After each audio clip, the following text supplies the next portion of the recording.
오늘 제가 설명드릴 것은 가맹처리 지원 시스템 사용자 설명인데요. 그 전에 앞서서 그럼 이 처리 시스템을 사용하기 전에 우리가 가맹처리라는 거에 대해서 좀 이해를 하고 짚어가야 할 것 같아요. 그래서 오늘은 가맹처리 개요와 단계별 주요 활동에 대해서 설명드리도록 하겠습니다. 가맹처리 관련 법령입니다. 법령에서는 지금 소관부처가 개보위, 교육부, 금융위, 보건복지부, 행정안전부 이렇게 보통 크게 5가지 부처가 있고요. 우리가 가장 많이 알고 있는 개인정보보호법 및 시행령, 그 다음에 가맹정보 결합 및 반출 등에 관한 고시, 그리고 가맹처리 가이드라인이 이제 개보위 쪽 소속이고요. 교육부에서는 이걸 기반으로 한 교육 분야 가맹 익명 처리 가이드라인과 실무 안내서가 있고요. 금융위 쪽은 신용정보 이용 및 보호에 관한 법률, 그 다음에 시행령, 그리고 신용정보 감독 규정이 있고, 금융 분야 가맹 익명 처리 안내서가 금융위 소속이고, 보건복지부는 보건의료 데이터 활용 가이드라인이라고 해서 그 안에 별도로 있습니다. 예를 들면 개인정보, 우리가 몸무게 키를 재면 그게 개인정보잖아요. 그런데 개인정보는 우리가 그대로 가명 처리를 해서 쓰라고 되어 있는데도 불구하고 보건복지부에서는 몸무게 키 같은 거는 그대로 써도 된다라고 이야기하고 있어요. 왜냐하면 그거는 측정값이라고 해서 측정 당시에만 유효하고 그 이후에는 값이 변동이 되거든요. 우리 몸무게 키는 항상 변하잖아요. 성인이 됐어도 키를 딱 쟀는데 1, 2cm가 막 왔다 갔다 해요. 그래서 그거 가지고 누구를 특정할 수 없기 때문에 보건복지부 같은 경우는 그런 예외 조항들이 몇 가지 있습니다. 그래서 보건복지부는 이렇게 보건의료 데이터 활용 가이드라인 별도로 만들어졌고요. 행정안전부도 우리하고 좀 연관이 있는데 공공분야 가맹정보 제공 실무 안내서라는 게 있고요. 그 다음에 데이터 기반 행정법이라는 법률이 만들어졌고, 이제 우리가 행정하는 데 있어서 모든 것은 데이터로 남겨라 라고 하는 게 데이터 기반 행정법이라고 보시면 될 것 같습니다. 그래서 데이터를 다 남기고 그것들을 데이터베이스화해서 그거를 공개하든지 자기들 알아서 좀 써먹어 보겠다 라고 한 게 그 법의 취지고요. 그와 관련해서 저희도 가맹처리나 익명처리가 필요할 것 같고, 특히 우리가 뭔가 정보를 공개한다 라는 공개란 단어가 들어가면 여러분들은 무조건 가명처리가 아니라 익명처리라고 생각하시면 됩니다. 익명처리는 뒤에 가서 설명드리겠지만 매우 어려운 작업이고요. 책임이 동반되는 작업이라고 보시면 될 것 같습니다. 그럼 이제 본격적으로 이제 개인정보, 가맹정보, 익명정보의 정의에 대해서 간단하게 살펴보겠습니다. 개인정보란 개인정보보호법 제2조 1호에 설명이 되어 있고요. 개인정보란 살아있는 개인에 관한 정보로서 다음 항목의 어느 하나에 해당하는 정보다라고 해서 성명, 주민번호, 영상 등을 통해 개인을 알아볼 수 있는 정보라고 해서 우리는 이것을 개인 식별 정보라고 합니다. 여기서 제가 제일 마음에 안 드는 게 성명이 들어간 게 제일 마음에 안 들어요. 사실 성명은 우리나라에 동명이인이 워낙 많거든요. 그래서 이 개인 식별 정보에 들어가면 안 되고 이게 이쪽에 들어가야 되는데, 이게 들어감으로 인해서 여러분들이 개인정보를 취급할 때 이름이 들어갔다 이러면 무조건 가명처리든 이름 그대로 공개해서는 안 된다는 말이에요. 그 다음에 나 항목은 해당 정보만으로는 특정 개인을 알아볼 수 없더라도 다른 정보와 쉽게 결합해서 알아볼 수 있는 정보. 그래서 핸드폰 뒷자리 4개라도 뭔가가 나의 정보, 그 다음 내가 쉽게 입수할 수 있는 정보와 결합하면 누군가 특정이 됐다라고 하면 그게 개인정보예요. 그래서 여러분들이 개인정보를 취급할 때 개인정보인데 일부라고 하더라도, 그래서 김양우면 김땡우라고 하더라도 가운데를 동그라미 땡으로 마스킹을 한다 하더라도 식별이 되겠죠.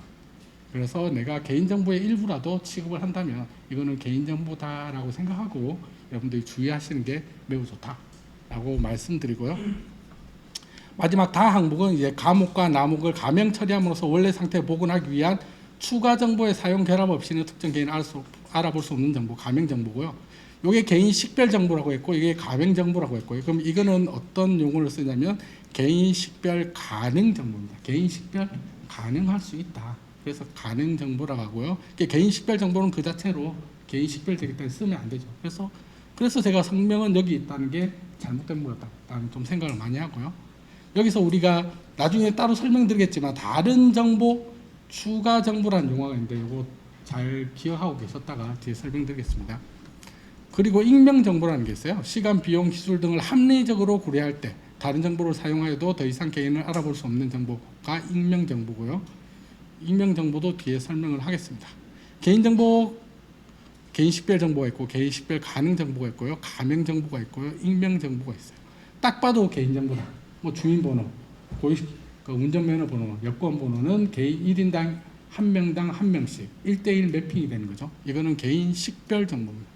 개인 식별 가능 정보는 우편 번호, 주소, 학교명, 국적, 뭐 학점 얼마 받았다, 상벌, 키, 입학일, 혈액일, 진료일자 이거 자체만으로는 누구를 식별할 수 없죠. 특히 주소 같은 경우는 단독주택에 혼자 사는 사람이 아닌 이상은 개인이 식별되지 않죠. 특히 아파트 주소 같은 경우는 몇백 가구가 있으니까 몇천 명이 있을 수 있는 거기 때문에 식별되기가 어렵다. 하지만 거기서 뭔가 하나 더 부과가 되면 개인이 식별되겠죠. 그래서 개인 식별 가능 정보라고 하고요. 가명 정보는 개인 정보 같은데 누구인 것 같은데 누구지? 잘 모르겠어 라는 그런 정보. 김땡땡까지 하고 양재동까지 가고, 그죠? 이 양재동 안에 사람들이 워낙 많잖아요. 김땡땡의 양재동까지 가도 요 두 개만 합쳐도 누군가를 식별할 수가 없겠죠. 이런 것들을 이제 가명 정보라고 하고요.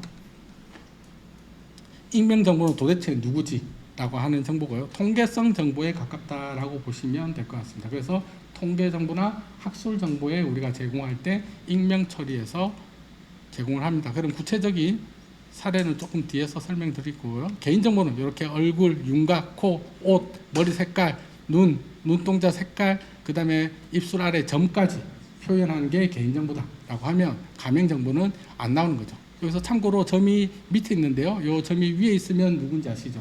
그 유명한 마릴린 몬로입니다. 그래서 자꾸 마릴린 몬로라고 해서 점을 제가 위에서 밑으로 바꿨어요.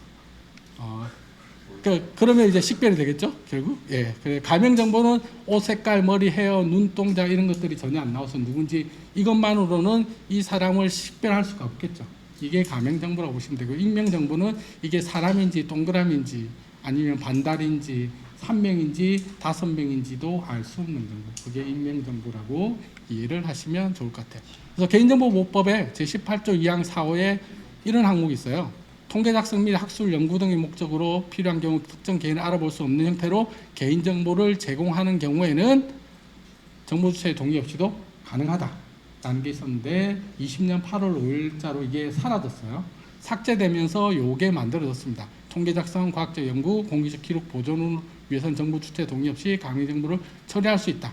하지만 이 특정 개인을 알아볼 수 없는 형태는 익명 정보에 해당하고요. 그래서 자꾸 이제 학교 쪽에 특히 교수님들이 안에 가명 처리해서 다오라고 하면서 이 자료를 이 법에 의해서 달라고 합니다. 특히 유아교육법 제17조 2와 초중등교육법 제30조 6에 따라서 이 자료 제공을 제한하고 있는데도 불구하고 요 통계 작성의 학술 연구 목적으로는 제공할 수 있다라고 되어 있고요. 그때 특정 개인을 알아볼 수 없는 형태라는 표현을 씁니다.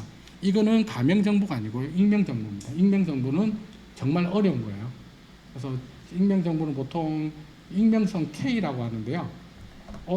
저 세 사람 중에 한 명이 예를 들면서 이 김땡우라고 했을 때 정보보호본부에 세 사람 중에 한 명인 것 같아요. 라고 돼 있죠.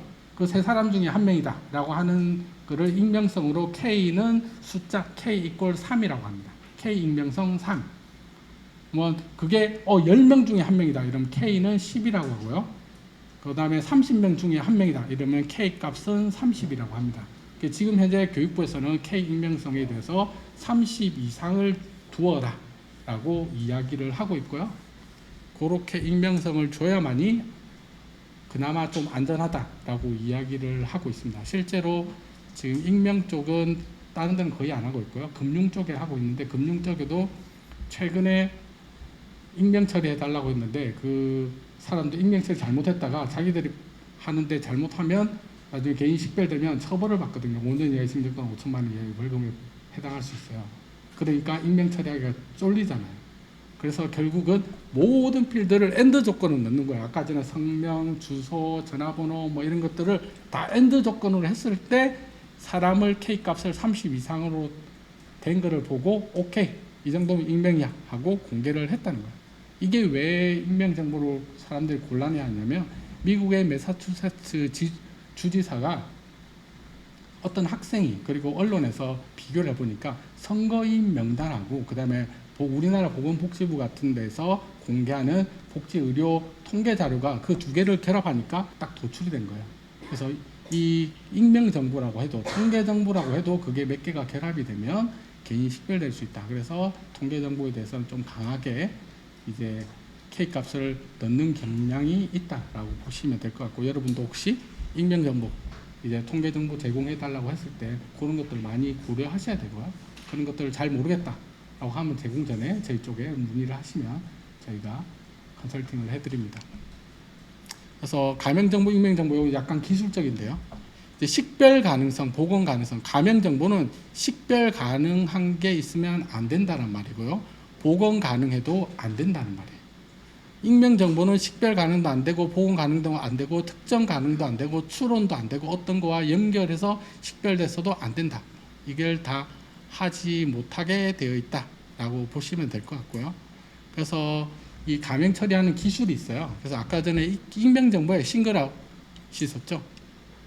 이게 특정 가능성을 싱글아웃이라고 하고 연결 가능성을 링킹이라고 보건 가능성이 있는데, 아까 이제 싱글아웃, 링킹이라고 세 가지가 이제 익명 정보의 특성이라고 보면 됩니다.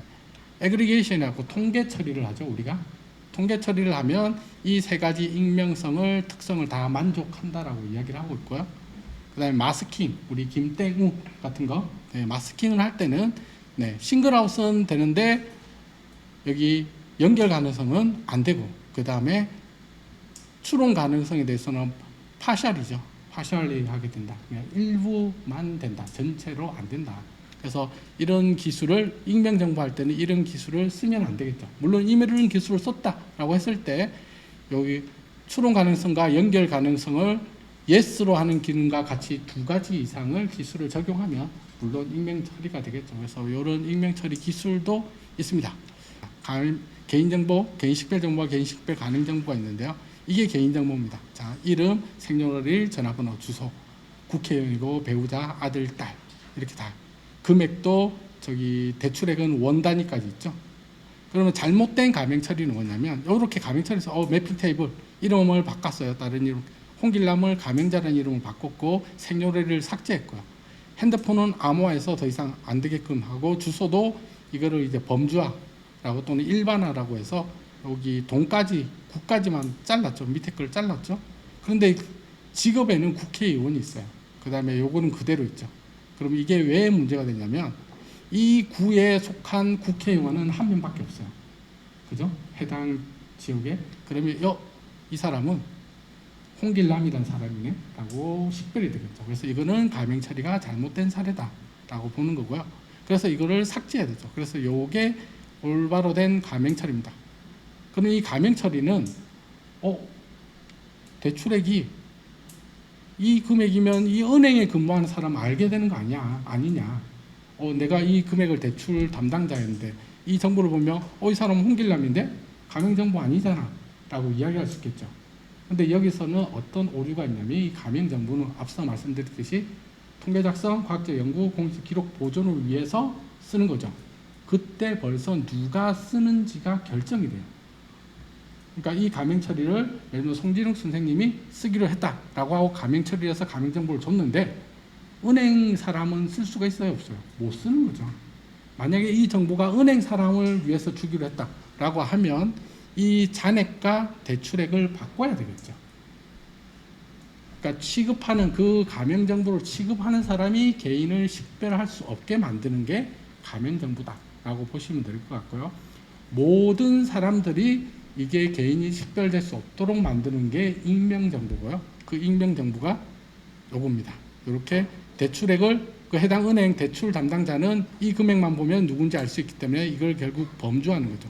두리뭉실하게 뭉개고, 그 다음에 배우자, 아들, 딸 이렇게 되어 있는 것도 가족 3명 이런 식으로 많이 데이터를 뭉개서 누군지 식별할 수 없도록 만드는 게 익명정보다라고 생각하시면 될 것 같습니다. 앞서 제가 이제 추가 정보, 그 다음에 다른 정보라는 걸 말씀드렸죠. 가명 조치 과정에서 생성 또는 사용되는 정보로서 보건 과정에서 사용되는 결합되는 정보, 원본 정보. 앞서 우리가 홍길남은 가명자라는 이름으로 가명 처리할 때 이름을 바꿨어요. 그럼 여기서 홍길라면 가명자다라는 테이블을 만들죠. 이거를 우리 흔히 매핑 테이블이라고 하는데요. 이러한 정보를 우리는 추가 정보라고 합니다.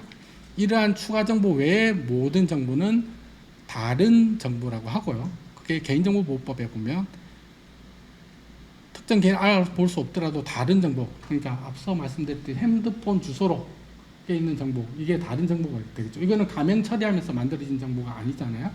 그럼 가명 처리를 하기 위해서는 결국 이거죠. 가명 처리를 함으로써 복원하기 위한 추가 정보, 가명 처리할 때 썼던 이 정보니까 얘를 통하면 그 가명 정보가 개인이 식별될 수 있잖아요. 그래서 그 정보는 추가 정보다. 그래서 가명 처리 과정에서 나와서 이게 개인을 식별할 수 있는 정보고, 이게 추가 정보고, 그 외의 모든 정보는 다른 정보다 라고 생각하시면 용어상 좀 편리하실 것 같고요. 그래서 다른 정보 다시 설명드리면, 개인정보를 가명 처리해서 가명 정보를 만들 때 이제 다른 정보와 결합하면 개인이 식별될 수 있고요. 이 가명 처리하는 과정에 나오는 게 추가 정보다 라고 보시면 될 것 같습니다. 가명 처리를 위한 조직의 구성인데요. 개인정보보호부서가 있고 가명정보총괄부서가 있고, 그래서 아마 개인정보보호부가 가명정보총괄부서가 될 것 같아요. 그리고 가명처리부서는 각각의 개인정보를 보유하고 있는 부서가 가명처리부서가 될 것 같고요. 가명정보이용부서는 이 가명정보를 받아가지고 활용하는 부서가 가명이용부서 또는 활용부서가 되고요. 그 다음 보안부서는 품질보안부가 되겠죠. 시스템 품질보안부가 될 거고, 시스템 운영부서도 마찬가지고, 이게 이제 각각 분리한 게 교육기관의 사례가 많아요. 초중고 같은 경우, 그 다음에 대학 같은 경우, 이제 공공기관 같은 경우는 이제 부서가 이름이 각각이거든요. 그래서 저희는 이제 기능 단위로 이거를 했다라고 보시면 될 것 같습니다. 그리고 개인정보보호부서와 책임자가 이제 개인정보 총괄하고 안전성 확보 조치하고요. 가명총괄부서가 적성성 검토위원회를 운영하거나 이제 가명처리부서를 운영하거나 할 수도 있는데, 이게 이제 어디에서 하느냐면 보통 교육청 같은 데서. 이게 왜냐면 초중고 학교에서는 가명 처리를 못 하잖아요. 적정성 검토위원회 운영하실 학교 선생님이 잘 모르시기 때문에 교육청을 위해서 사실 이 정보를 만들었다라고 보시면 좋을 것 같습니다. 그래서 가명 처리 절차고요. 절차입니다. 절차는 사전 준비, 위험성 검토, 가명 처리, 적정성 검토, 안전한 관리, 이 5단계로 되고요. 사전 준비는 내가 개인정보를 쓰고 싶어요. 그러면 EDS의 통계 정보를 이용해서 내가 연구하고 싶다라고 하면 EDS 부서 또는 이제 EDS를 담당하고 있는 교육부에 요구를 해서 데이터를 받겠죠. 그런 사전 협의를 하죠. 그래서 사전 협의를 해서 데이터를 받아서 이제 가져갑니다. 가져가서 이제 계획을 수립하고 주겠다 말겠다 결정되겠죠. 얼마까지 줄 수 있느냐, 어디 범위까지 줄 수 있느냐 합의가 되고 나면 그거에 따라서 계획을 수립해서 그 계획 안에 이러한 정보를 이용해서 우리가 가명 처리해서 쓰겠다라고 하고요. 정보 집합물을 달라고 하고 그걸 받아서 이제 운영할 준비를 합니다. 그럼 이제 데이터를 받으면 그 데이터를 보시는 거고, 이거는 앞서 이제 주민번호는 아예 사용도 못해요. 휴대전화 번호 개인이 식별될 수 있죠. 그거는 삭제해야 되겠죠. 그런 것들 이걸 삭제할지 말지, 데이터를 쓸지 말지 이걸 결정하고 명세서를 작성합니다. 필수 요건, 식별 위험성 검토, 데이터 식별 위험성, 처리 환경 식별 위험성, 이런 것들을 해서 데이터가 위험한지 안 한지 잘 모르시겠죠. 지금 제가 이야기하는 거 잘 이해 못 하시겠죠. 이게 가명 처리에서 제일 어려운 게 위험성 검토예요. 네. 보통 이제 가명 처리하면 이런 신청서를 작성하거든요. 아까 계획에서 계획 수립을 하죠.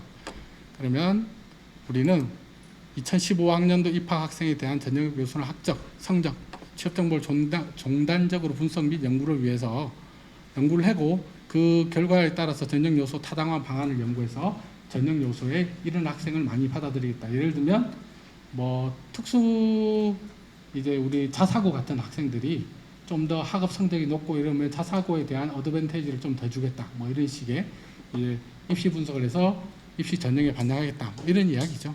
이렇게 해서 계획서를 신청을 해서 합니다. 그럼 이제 상세 요구사항이죠. 우리는 성적을 메인 정보로 하니까 가능한 성적은 가명 처리 없이 그 점수 그대로 했으면 좋겠다. 예를 들면 3.51이라고 하면 3.5로 뭉개지 말고 3.51 그대로 했으면 좋겠다. 뭐 이런 식의 이제 사전 협의를 하면서 이런 정보들을 다 하는 거죠. 학적 상태에서 정확한 민감한 정보는 우리 분석 안 할 거니까 필요 없다. 라든지 이렇게 이런 정보들을 서로 다 이야기를 하는 겁니다. 그리고 앞서 명세서를 작성하죠. 내가 필요한 데이터는 이 정보부터 시작해서 각 학기별로 취업 관련한 근무 국가까지 필요하다. 그리고 그거는 원본 데이터가 필요할 수도 있고 범주와 취업처 및 진학 학교는 원본 데이터가 필요하나 특이값 존재하면 그 학교에 한 명밖에 안 들어갔다라고 하면 누군가 특징이 될 수 있잖아요. 그러면 한 명을 뭐 여러 명, 예를 들면 이번 경우에는 일본에 취업하는 학생이 한 명 있었어요. 그리고 다른 데 취업하는 학생이 또 여러 명 있는데 그래서 저는 아시아 국가 이래가지고 3명으로 범주화를 했어요. 일본이라는 국가를 안 했죠.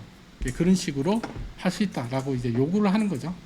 그래서 이제 연구진이 있으면 아 이런 연구할 거다 하면 연구진에 대해서 보안 서약서도 받고 이제 결국 이걸 만드는 거예요. 우리가 데이터 필요한 거 보니까 총 10메가고 135만 건이고 데이터 컬럼 수가 392개예요.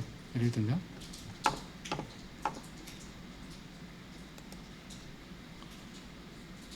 그래서 이런 정보죠. 학적 정보의 컬럼 소속부터 시작해서 이런 정보가 있는데 48개밖에 없는데요. 네, 그거는 저희가 데이터를 바꿨죠. 원래는 408개였고요. 그렇게 학적 기본 30개, 학적 변동, 학적이 변동된 거 필드 10개, 성적이 350개가 있었고요. 취업 정보 10개, 토익 1개, 장학 7개 이렇게 있었어요. 그래서 이제 400개 컬럼이 있었고 여기서 이제 몇 개가 빠지면서 토익 장학이 빠지면서 392개가 됐고요. 그 392개에서 실제로 해보니까 47개의 컬럼이 필요하더라. 47개 컬럼도 가명 처리하는 과정에 보니까 38개만 있으면 충분하더라. 근데 38개 중에서도 이제 중복이라든지 여러 가지 문제가 있어서 결국 최종적으로 35개 컬럼이 만들어졌다. 그래서 원래 데이터 분석하는 사람은 아 이것도 주시고 저것도 주시고 일단 내가 뭘 하려면 뭔가 많이 있으면 좋잖아요. 그래서 다 요구를 해요. 그런데 이제 협상 과정에서 또는 가명 처리 과정에서 이렇게 데이터가 줄어들 수도 있다. 그래서 항상 가명 처리를 할 때는 요구자하고 상호 커뮤니케이션이 중요한 사항이 있다라고 보시면 될 것 같습니다. 그렇게 해서 이렇게 줄어드는 거고요. 다시 본론으로 돌아가면 이 위험성 검토는 어떤 거에 대한 위험성 검토일까요? 이 식별 위험성입니다. 이 데이터가 개인이 식별되냐 안 되냐의 위험성이죠. 그래서 필수 요건 식별 위험성 검토는 필수 요건은 뭐냐면 저희 쪽에서 가명 처리하는 과정에서 혹시 개인정보가 나타날 수 있다. 또는 저희가 개인정보에 대해서 안전성 확보 조치라고 해서 법적으로 이걸 지켜라고 하는 게 있어요. 근데 그게 안 지켜지면 안 되겠죠. 그거를 검토하는 게 이 필수 요건 식별 위험성 검토고요. 데이터 식별 위험성 검토는 그 데이터 자체의 구성으로 데이터가 예를 들면 구성이 이렇게 구성이 돼가지고 식별이 위험할 수 있어요. 샘플링을 했는데 예를 들면 우리가 샘플링 할 때 가장 우리가 우려해야 되는 샘플링이 뭐냐면 10개 단위로 샘플링을 하는 거예요. 군대에서 뭐 여자분들은 잘 모르실 수도 있지만 군대에서 이제 분대를 구성하는 게 10명 단위로 한다고 했을 때 그 분대장, 그다음에 분대원, 사수, 부사수, 뭐 조수, 뭐 정찰병 뭐 이래가지고 쭉 있어요. 근데 이 사람이 샘플링을 할 때 매 2번 단위라는 거예요. 2번, 12번, 22번, 32번 단위로 했는데 군대 정보를 샘플링 하다 보니까 군대 정보에서는 무조건 다 부사수만 나오는 거야. 왜냐하면 그게 2번 자리에는 항상 부사수만 세팅을 하니까. 그래서 그 데이터를 추출하면 그 데이터가 통계적으로 의미가 있을까요? 없을까요? 없겠죠. 그런 데이터 구성, 그래서 뽑았는데 딱 보면 데이터가 부사수라서 다 식별돼요. 안 되겠죠. 그런 식으로 데이터 자체의 구성이라든지 아니면 데이터가 편협될 그 희소성이 있는 또는 특이값이 있는, 예를 들어서 뭐 키가 뭐 2m 이상 넘고 그 다음에 반포동 모 아파트에 사는 연예인 이러면 누구냐? 서장훈이에요. 그죠? 누군지 그 정보만으로도 딱 서장훈이 식별되잖아요. 연예인 키 2m 이상이 되고 뭐 반포동에 있는 무슨 아파트에 사는 사람 이러면. 그런 식의 데이터 구성상 특이값을 가지기 때문에 식별이 되는 정보. 그러니까 데이터 구성에 의한 것들, 그 다음에 특이값에 의한 것들, 그런 것들을 찾는 위험을 우리는 데이터 식별 위험이라고 하고요. 처리 환경의 식별 위험. 앞서 우리가 가맹 처리를 한 거에 대출액이 뭐 234원 이렇게 돼 있잖아요. 그 정보를 만약에 누가 봐요? 은행원이 봤으면 알 수 있겠죠. 식별될 수 있겠죠. 그래서 그 처리 환경 또는 내가 처리하는 환경에 공개된 환경에서 막 가맹 정보를 처리하고 있어. 그럼 누가 지나가면서 쓱 보면서 씩 보면 그 정보를 알 수 있는 사람이 보면서 개인 식별될 수 있겠죠. 그래서 처리 환경을 강화하는 거죠. 그래서 가맹 정보를 예를 들면 처리하는 사람을 1명 내지 2명 두잖아요. 그러면 가맹 정보를 대충 가맹 처리를 해도 상관이 없어요. 그래서 지금 여기서 우리가 앞서 그 대학 입시 분석할 때는 그 15년도 입학한 학생에 대해서 분석을 했잖아요. 그 분석하는 사람이 교수님 한 분과 그 밑에 대학원생이었어요.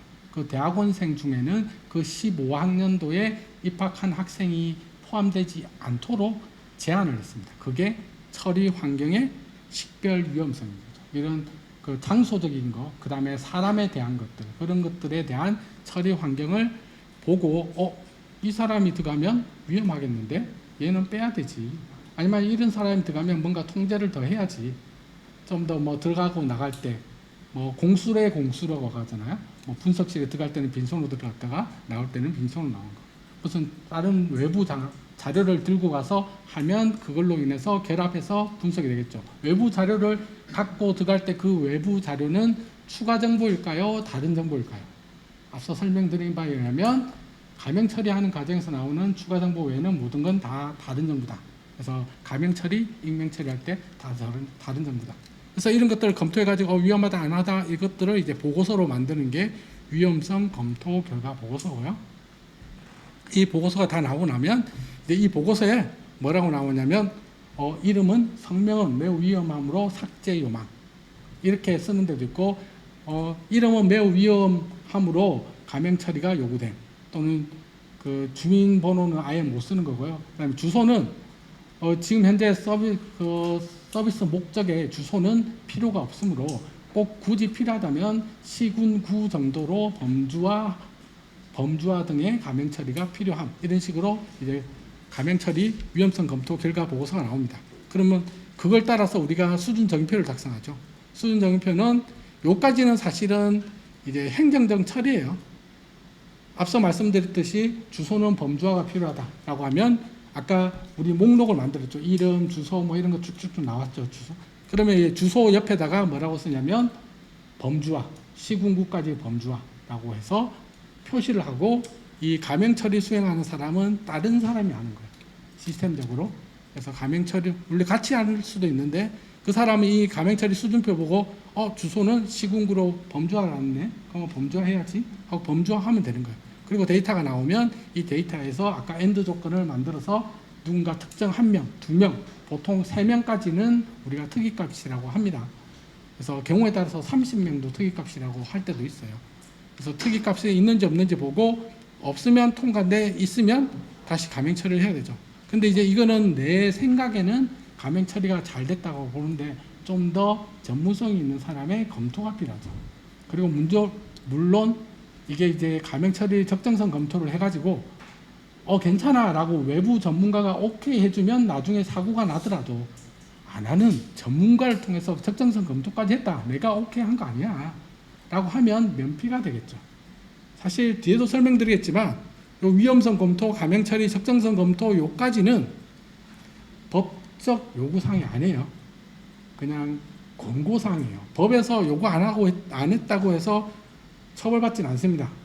다만 이것을 다 했는데도 불구하고 사고가 나면 우리는 국가에서 개보에서 요구하는 거, 그 다음에 교육부에서 요구하는 가이드라인에 따라서 절차에 따라서 다 했는데도 불구하고 개인이 식별됐어요. 정말 어쩔 수 없었어요. 라고 하면 면책 사유가 될 수 있다. 그래서 요 위험성 검토, 가명 처리 적정성 검토를 하는 거다라고 보시면 될 것 같아요. 그래서 적정성 검토는 아까 그 명세서, 그 다음에 가명 처리한 내용들을 쭉 보는데요. 요런 정보입니다.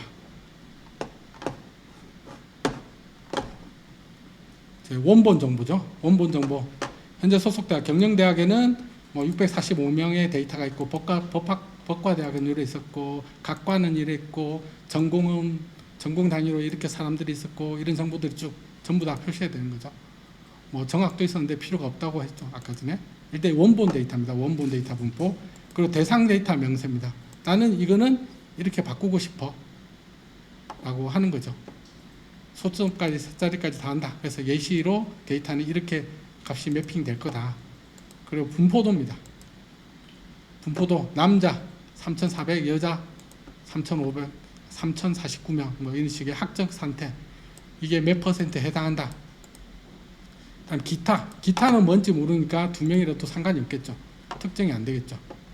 이런 정보입니다. 그래서 원본 정보 분포에서 이렇게 한명돼 있는 거 이런 거는 개인이 식별되겠죠. 그래서 이런 정보는 다 뭉개고 데이터를 없앱니다.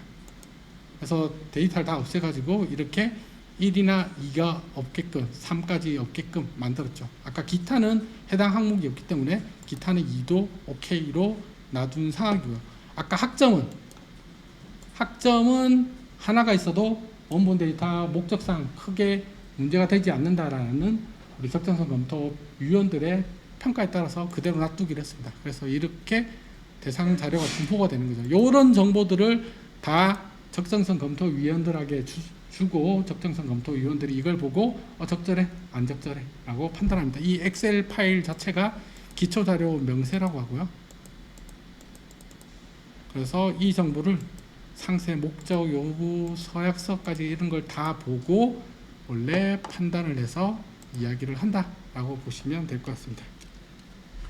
그래서 평가를 하고요. 평가가 잘 되면 끝이고 안 되면 추가 감행 처리를 할 수도 있는데 2단계까지는 보통 안 갑니다. 왜냐하면 적정성 검토를 한 2번 정도 하거든요. 처음에 해가지고 처음에 서면으로 먼저 검토를 해요. 그래서 검토를 해가지고 보완해야 될 걸 보완받고 다 보완한 상황에서 2차 대면 검토를 해서 대면 검토에서 각자 사인 받고 끝내는 형태로 많이 갑니다. 저희도 앞서 모 대학 그 입시 전형 분석도 그런 식으로 서면 검토, 그다음 대면 검토를 했고요. 대면 검토할 때 문제가 생겨가지고 온라인으로 하긴 했지만 실시간으로 진행을 했습니다. 그러면 다 되고 나면 우리가 이제 개인정보, 가명정보를 잘 관리해야 되겠죠. 재식별 금지 및 모니터링. 재식별 금지가 법에서 5년 이하의 징역 또는 5천만 이하의 벌금이다. 재식별되면 안 됩니다. 그래서 재식별 모니터링 하셔야 되고요. 안성확보 조치해야 되고 가명 처리 관련 기록 대장을 만들어야 되고 문제 발생 시 회수 중단 처리. 아까 요거는 법적 요구사항이라고 말씀드렸죠. 그래서 반드시 하셔야 되는 사항이고요. 그래서 모니터링을 제가 별도로 만든 게 있는데요.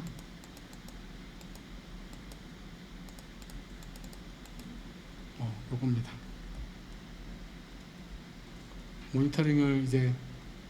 모니터링 어떻게 해야 되냐 막 어려워하길래 저희가 체크리스트로 만들었습니다. 점검일자 뭐 한 달에 한 번, 뭐 분기에 한 번 하면 되죠. 나는 처음에 계획할 때 모니터링은 한 달에 한 번 하겠다 또는 분기에 한 번 하겠다 반기에 한 번 하겠다 라고 계획서에 집어넣으면 되죠. 그 계획서에 집어넣어서 점검자하고 관리자한테 사인만 받아서 관리하시면 돼요.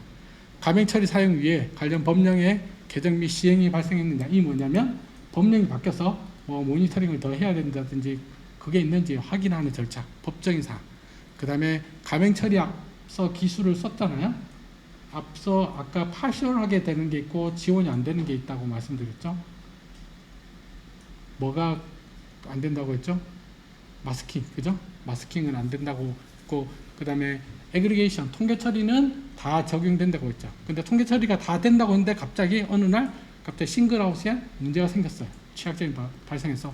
그런 경우 생겼을 때 문제가 될 수 있으니까 내가 쓴 기술에 취약점이 있는지 확인하는 절차. 그 다음에 처리하는 장소 통제가 잘 되느냐. 내가 분석실에서는 통제하기로 했는데 갑자기 분석실에 뭐 건물을 리모델링해서 분석실을 옮겼어요. 옮겼는데 전부 다 그 통제가 좀 약하게 옮겼다. 그러면 안 되겠죠. 그런 게 처리하는 장소가 그대로냐 이거죠. 그리고 처리하는 형태. 뭐 연구가 내가 원래 연구하고 있는데 남한테 위탁을 했다. 라고 하면 내가 아니고 다른 사람을 손을 더 타면 취급자가 달라지기 때문에 개인 식별할 수 있는 위험성이 증가하겠죠. 그런 것들을 모니터링 하셔야 되고 또 내가 장소에 아까 공술에 공소구가 안 되고 뭔가 다른 정보를 갖고 가는 사람이 있을 수가 있겠죠. 그 다음 재식별 가능성이 있는 정보가 또 다른 정보가 있느냐, 취급자가 또 변경됐느냐, 위탁하고도 뭐 관계가 있는 부분이죠. 그 다음에 우리 기관이 너네들 가맹처리 관련해서 법적 제재를 받고 있어. 그러면 가맹처리 수준이 안전성 확보 조치 수준이 낮다고 보는 거죠. 그 다음에 취급자에 의해서 우연하게 재식별한 적이 있냐, 인적이 있으면 회수 파기해야 되겠죠. 이런 것들을 체크리스트로 만들어서 이제 뭐 월 단위든 분기 단위든 반기 단위든 최소한 반기 단위 정도는 하셔야 돼요. 아니면 내가 연구를 3개월 만다. 그러면 3개월 중에 한 번 정도는 하시는 게 좋다. 그리고 이 체크리스트로 딱 하나만 보관을 해 놓으시면 나중에 이 가맹 처리가 재식별되거나 문제 발생했을 때 여러분들이 항상 말하지만 면책할 수 있는 조건을 갖출 수 있다 라고 보시면 될 것 같습니다. 네, 여기 가맹 처리 절차입니다. 그래서 이게 안전한 관리하는 절차라고 보시면 될 것 같고요. 이건 참고 자료니까 넘어가시고, 부서별 역할도 넘어가시고, 그래서 법령에서 요구하는 사항인데요. 뒤에서 설명하면 그럼 4가지만 준수하면 되느냐, 이 3가지 목적으로만 쓰는데 이 3가지 목적이 아닌 다른 목적으로 쓰면 안 된다 라는 이야기고요. 처리 방침에 가맹 처리를 하는 경우 가맹 처리에 관한 사항을 처리 방침에 공개하셔야 돼요. 이게 법적 사항이고요. 그 다음에 추가 정보 별도 분리인데 우리 교육부에서는 추가 정보는 보관하지 말고 그냥 삭제해라. 어차피 추가 정보가 있으면 개인이 식별될 수 있어요. 재식별할 수 있어요. 아예 삭제해서 실수라도 재식별되는 걸 막자라는 의미에서 저희는 추가 정보는 삭제하라고 되어 있고요. 그 다음에 보관 관리하고 안전성 확보 조치하고 가맹정보 관리 대장을 작성하라고 되어 있고요. 그 다음에 안전성 확보 조치 차원에서 재식별 금지, 식별 시 즉시 회수, 중지 파기 하게끔 되어 있습니다. 그러면 위험성 검토, 가맹 처리, 수준 정의표 등은 작성 안 해도 되느냐? 말씀드렸죠? 네. 사고 발생 이후에 보험 최소한의 조치다라고 생각하시고 하시면 좋을 것 같습니다. 그래서 보통 다른 데서 다 합니다. 조직의 구성. 그래서 이제 가맹 처리 전에는 조직을 구성해야 되겠죠. 누가 할 건지, 어떤 역할을 할 건지, 그런 것들 이제 잘 모르시면 저희 쪽에 문의하시면 저희가 안내드리고요. 지침, 법적 근거, 저희는 이제 내부 관리 계획에 다 세워져 있고요. 지금 현재 이런 것들이 다 있다고 보시면 될 것 같고, 제 가이드라인 보시고, 그다음 실무 안내서에 각종 양식이 다 있습니다. 최근에 저희가 아까 홈페이지에서 제가 다운받아서 보여드렸듯이 그 사례집을 보시면 좀 더 명확할 수 있을 것 같고요. 가맹 처리 준비하시고 가맹 처리 관련 준비하시는 절차가 있고요. 가맹 처리 후에는 기초 자료 작성, 적정성 검토를 진행을 하시는 게 필요하고, 적정성 검토를 1차 서면, 2차 대면으로 하는 게 가장 좋고, 이렇게 하고 나면 적정성 검토 별거 아니네, 이 정도 하면 되겠네 라는 감이 오실 거예요. 그래서 한번 딱 하고 나면 가맹정보의 결합이라고 하면 한 번째 이제 내부 결합이 있고요. 그 다음 외부 결합이 있어요. 우리 기간 내에 취급자 교육, 예를 들면 에듀넷 같은 경우는 EDS 정보하고 학생의 이제 학업 가맹 처리는 꼭 처리 방침을 보고 두 개를 결합해서 뭔가를 보고 싶다 대장 했을 때는 그건 내부 결합이죠. 우리 기간 내에 있는 정보입니다. 하지만 우리 기간의 성적, 그러니까 EDS에 이제 그 성적 정보가 있다라고 했을 때 그 성적 정보와 그 다음에 통계청이 갖고 있는 소득 정보를 결합해서 소득별 이제 성적의 정보를 추적 연구해 보고 싶다라고 했을 때는 서로 다른 기관이죠. 통계청 정보와 우리 캐리스의 정보니까. 그러면 서로 다른 기관 간의 결합이 됩니다. 그래서 결합은 내부 결합과 서로 다른 기관의 결합이 있고요.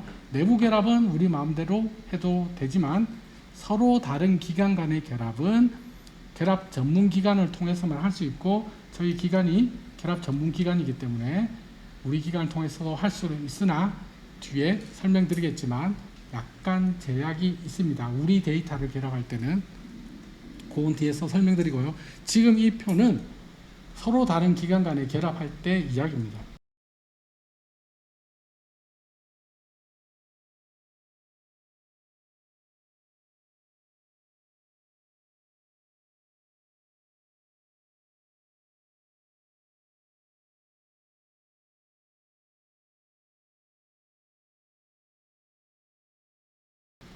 이제 가맹정보 결합인데요. 결합할 때 보통 이 사전 준비를 합니다. 서로 다른 A, 신청자 A와 B 간에 서로 사전 준비하죠. 어떤 걸 할 건지, 어떤 가맹정보를 할 건지. 그래서 그러면 우리 있는 데이터와 너네 데이터를 결합하려고 하면 이름과 연락처가 이제 결합키로 만들면 좋겠어 라고 해서 그 결합키, 그럼 이름하고 연락처 가지고 우리 암호화해서 해시 함수를 만들어서 그 해시 함수를 가명 결합키로 쓰자 라고 해서 가명 아이디를 만들 거를 협의를 하죠. 사전 준비 때. 그리고 가명 처리를 합니다. 그래서 가명 처리는 앞서 우리가 말씀드렸던 그 가명 처리하고 똑같은 거예요. 그래서 가명 처리할 때 우리가 성명과 전화번호 가지고 가명 키를 만든다고 했죠. 결합 키를 만들었어요. 그 다음에 우리는 데이터가 성별 성적이 있고요. 그 다음에 교통수단과 핸드폰 번호가 있었어요. 그러면 이 정보를 쭉 데이터가 있으면 번호가 1번부터 100명이다 이러면 100번까지 번호를 매깁니다. 1년 번호를 쭉 매겨요.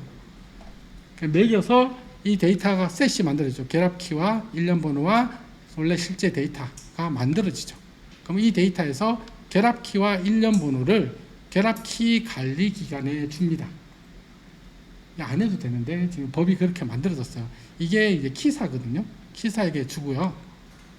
그다음 키사는 이걸 보죠. 결합키 A와 B 간에 서로 결합키 가지고 같은 결합키로 홍길동이면 같은 키를 갖겠죠. 그 사람의 1년 번호 A가 1년 번호 B랑 같네 라고 해서 데이터를 만들어서 1년 번호 A는 1년 번호 B2와 같고 1년 번호 A2는 1년 번호 B5와 같고 1년 번호 A3는 B1과 같다라는 정보를 만들어서 캐리스로 결합 전문기관으로 보내줍니다. 한편 또 이 1년 번호와 성별 성적 정보를 이 신청자가 보내줍니다.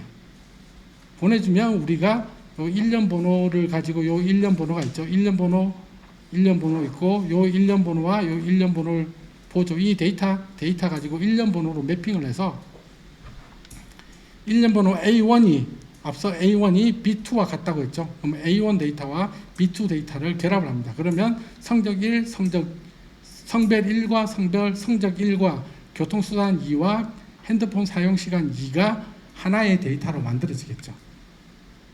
그래서 반출 요청을 하게 되면 우리가 이렇게 만들어진 데이터, 아까 A1과 B2가 결합되어 있는 이 첫 번째 레코드, 그 다음에 각각 이 정보에 따라서 만들어진 레코드를 신청자에게 주는 이 단계가 가명 정보의 결합이다 라고 보시면 될 것 같고요. 뭐 신청자 B도 신청을 했다면 같이 제공을 할 것 같습니다. 여기서 올해 3월 15일 날 법이 바뀌어서 9월 15일자로 시행되는 법이 중에 하나가요. 뭐가 바뀌었냐면요. 원래 개인정보 처리자는 가명정보를 처리하는 경우에는 돼 있었는데 개인정보 처리자는 법의 제28조 2 또는 제28조의 3에 따라 가명 처리를 하는 경우에는 이 법이 바뀌었어요. 이 말이 무엇을 의미하냐? 요 뒤에도 마찬가지죠. 요에 따라서 그 다음에 이거에 따라서 라고 바뀌었죠. 28조 2는 아까 세 가지 목적에 의해서 정보 주체 동의 없이 가명 처리를 할 수 있다라는 거고요. 28조의 3은 서로 다른 기관이 가명 정보를 결합할 때는 결합 전문 기관을 이용해서 가명 정보를 결합해라 라는 게 28조의 3이에요. 이게 뭐냐면 이 세 가지 목적에 의해서 가명 처리할 때만 요 가명 처리 특례라고 해서 28조 2부터 28조의 8까지 7까지가 있는데 그거를 적용하는 거지. 그래서 그렇게 암호화 조치 같은 그 다음에 단순한 처리하는 것들은 요 특례를 지키지 않아도 된다는 거죠. 이 말은 뭐냐면 가명처리 관리대장을 만들 필요도 없고 정보 처리 방침을 공개 안 해도 된다라는 이야기고요. 이 처리 방침을 공개하고 안에서 확보 조치하고 각종의 이제 관리대장도 기록하고 하는 거는 요 법 28조 2와 28조의 3에 따라서 처리할 때만 해야 된다. 그 다음에 궁금하신 거 있으면 저희 쪽에 물어보시면 답변이 됩니다. 그래서 이제 법 하시는 분은 이 문구가 왜 들어갔는지 보면 이해가 좀 쉬운데 법에 대해서 이제 많이 깊게 생각을 못 하신 분들은 좀 어려울 수도 있을 것 같아요. 그래서 그런 게 있다라고 보시면 될 것 같고요. 그래서 기관 내부 가명 정보 결합이 있고 서로 다른 기관의 결합이 있고요. 그 다음에 내부 결합은 기관이 알아서 잘하면 되고요. 서로 다른 기관의 결합 전문 기관을 통해서만 가능하고 캐리스는 결합 전문 기관이고 결합할 수 있습니다. 그런데 캐리스 정보와 다른 정보를 결합할 때는 우리가 흔히 셀프 결합이라고 하고요. 이때는 캐리스는 결합된 가명 정보 활용이 불가능하고요. 이 말은 뭐냐면 캐리스 정보와 다른 기관의 정보를 결합을 했을 때는 캐리스가 그 결합된 정보를 쓸 수가 없다는 이야기예요. 주는 용도로만 결합할 수 있고, 다만 우리 정보 중에 예를 들면 EDS도 사실은 우리 게 아니죠. 교육부 거죠. 그럼 교육부 정보와 통계성 정보를 결합했을 때는 우리가 쓸 수 있습니다. 우리가 결합 전문기관 결합을 하더라도 그 데이터는 우리 게 아니죠. 그래서 셀프 결합에 해당하지 않기 때문에 쓸 수는 있다. 다만 에듀넷 정보는, 그 다음에 리스 정보는 우리 캐리스 소속 거잖아요.